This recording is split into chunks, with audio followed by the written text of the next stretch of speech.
Assalamualaikum warahmatullahi wabarakatuh. Berjumpa kembali dengan catatan Syafiq Hasim. Sudah bukan rahasia lagi jika Rizik Syihab dan FPI-nya selalu menggunakan umat Islam sebagai atas nama mereka. Ini namanya klaim dan sekaligus bingkai atau frame yang secara sengaja dilakukan oleh Rizik Syihab dan kawan-kawannya. Sesungguhnya klaim atas nama umat Islam itu terlalu jauh karena hampir mustahil kita bisa menjadi wakil mereka. Jumlah umat Islam Indonesia adalah jumlah umat Islam terbesar di dunia atau sekitar 250 jutaan. Bagaimana umat Islam sebanyak itu kemudian didaku dan diklaim oleh Rizik Syihab dan kelompoknya sebagai pihak yang memberikan aspirasi kepadanya. Kalau kita turunkan lagi klaim umat Islam pada tingkat Jakarta sebagai misal, itu pun juga tidak mungkin karena istilah umat Islam di Jakarta adalah umat Islam secara keseluruhan yang hidup di Jakarta. Dalam ceramah-ceramah dan pernyataan-pernyataan yang bisa dibaca di media, istilah yang digunakan adalah umat Islam. Bukan pula istilah sebagian umat Islam. Jelas ini tidak mungkin. Mari kita lihat bagaimana organisasi-organisasi Islam di Indonesia yang sudah ada jauh sebelum negeri ini ada. Kita akan mulai dengan Muhammadiyah sebagai misal. Muhammadiyah adalah organisasi Islam yang sangat tua. Didirikan pada tahun 1912 dan menjadi rumah sebagian umat Islam Indonesia. Organisasi ini memiliki sumbangan yang real dalam mengembangkan pendidikan nasional. Dengan perguruan tinggi dan sekolah-sekolah, kemudian rumah sakit, dan pusat kesehatan yang tersebar di mana-mana dan masih banyak lagi. Dari tahun berdirinya sampai sekarang, Muhammadiyah terus berkhidmat dalam jalur untuk membantu negara Indonesia. Meskipun jasanya yang begitu besar, organisasi ini tidak pernah semena-mena mencatut nama umat Islam untuk kepentingan mereka. Organisasi ini sepanjang pengetahuan saya tidak berpretensi menjadi perwakilan umat Islam. Sebagaimana yang terus-menerus digaungkan oleh Rizik Syihab dan FPI-nya. Meskipun tidak pernah mengklaim diri mereka sebagai wakil umat Islam, namun semua orang tahu jika jasa Muhammadiyah terhadap umat Islam dan terhadap bangsa Indonesia tidak pernah ada orang yang meragukannya. Hal yang demikian ini bisa terjadi karena mereka memang berkhidmat tanpa pamrih. Berikutnya adalah Nahdlatul Ulama. Organisasi ini berdiri pada tahun 1926 dan didirikan oleh ulama-ulama yang sangat karismatik pada zamannya. Ki Haji Hasyim Asy'ari adalah pendiri NU dan dijuluki sebagai Syekhul Akbar. Julukan ini bukan tanpa sebab karena beliau adalah pemimpin masyumi pada saat itu.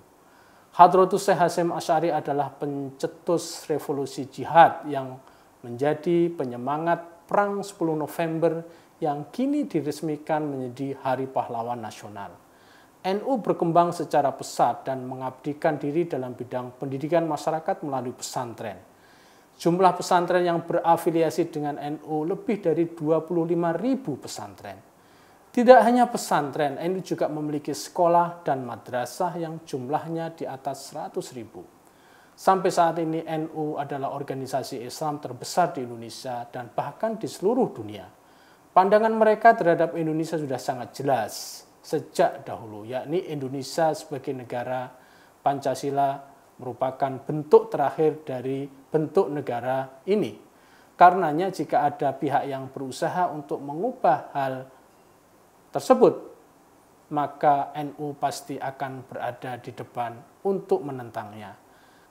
Meskipun demikian halnya, NU tidak pernah mengklaim sebagai wakil umat Islam. Hal yang paling tinggi adalah NU merupakan rumah bagi para pengikut mereka yakni pengikut yang bersedia menjalankan akidah Ahlussunnah wal Jamaah. Dalam pernyataan-pernyataan publik, mereka berbicara untuk mewakili umat mereka sendiri.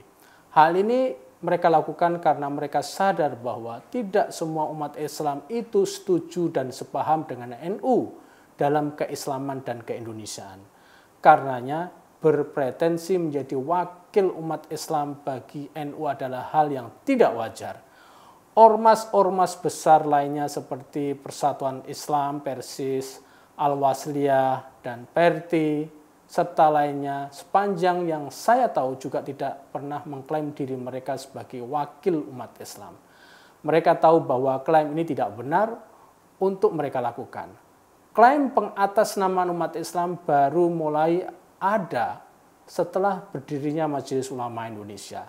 Hal ini pun disebabkan karena MUI dianggap sebagai organisasi yang menjadi payung atas organisasi-organisasi umat Islam lainnya.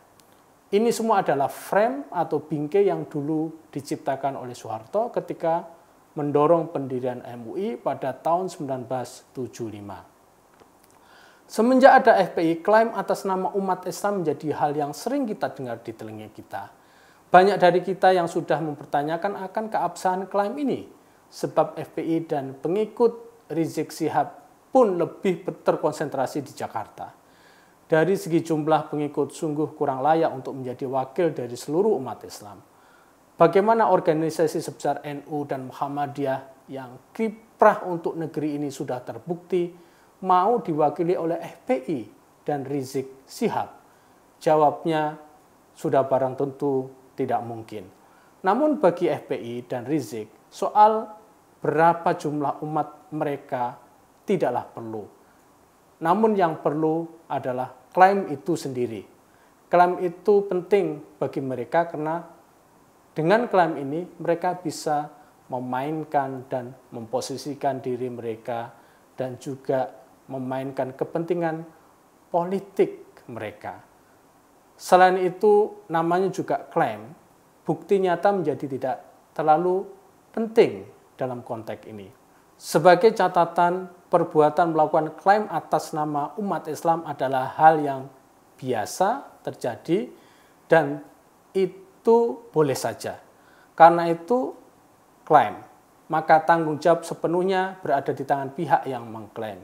Kita juga tidak ada kewajiban apapun untuk mempercayai klaim.